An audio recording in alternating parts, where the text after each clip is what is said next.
Common family কার্ডের কথা বলেছেন এবং এটার মালিকানা নারীদের দিয়ে দিয়েছেন। সোজা কথা, দায়িত্ব পালন করেন সকলে।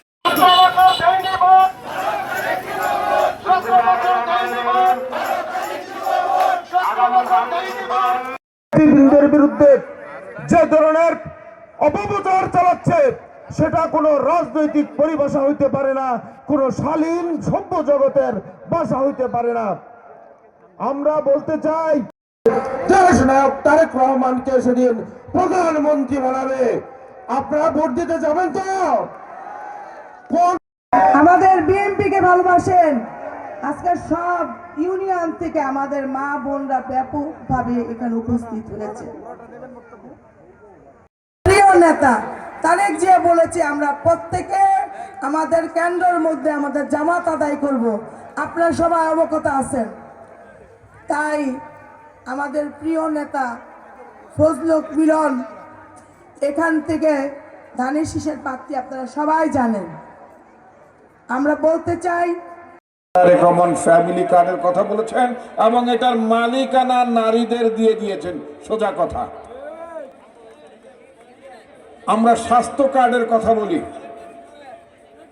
আপনারা এখন অনেকে জনগণের শাসন যদি আমরা আগামী 12ই ফেব্রুয়ারিতে যদি জনগণের ভোটে যদি আমরা সরকার নির্বাচন, আমরা ঢাকা বিশ্ববিদ্যালয়ে একই হলে থাকতাম।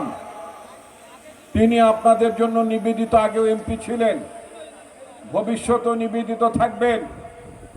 এই যে এই ঢাকা থেকে তো ভালোই আসলাম, তারপরে যে যানজটের মধ্যে বললাম, চতুর্দিকে যানজট দাঁড়িয়েছেন, তার হাতে তারেক রহমানের পক্ষ থেকে এই ধানের শীষ, তার হাতে আপনাদের পক্ষ থেকে আমরা রহম করবে তো আল্লাহ, ভালোবাসবেন তো।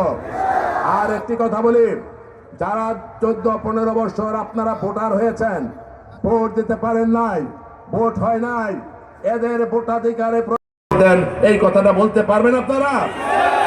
পারবেন তো বলতে? আমার বক্তব্য কি আপনাদের মনোভূত হয়েছে?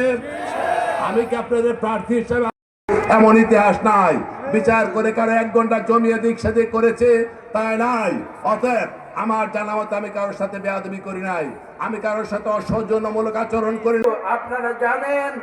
আপনারা জানেন আমাদের শহীদ প্রেসিডেন্ট জিয়া রহমানের প্রশ্নে কোনোদিন আপোষ করেননি, এবং সর্বশেষ আমাদের নেতা জনাব তারেক রহমান, যিনি দীর্ঘ 17 বছর তিনি স্বৈর শাসন, এই জুলুমের কারণে তাকে বিদেশে পাঠিয়ে দেওয়া হয়েছিল, যেখানে তিনি ছিলেন, এবং সেখান থেকে তিনি এখন ফেরত এসেছেন, এবং সেখান থেকে দীর্ঘ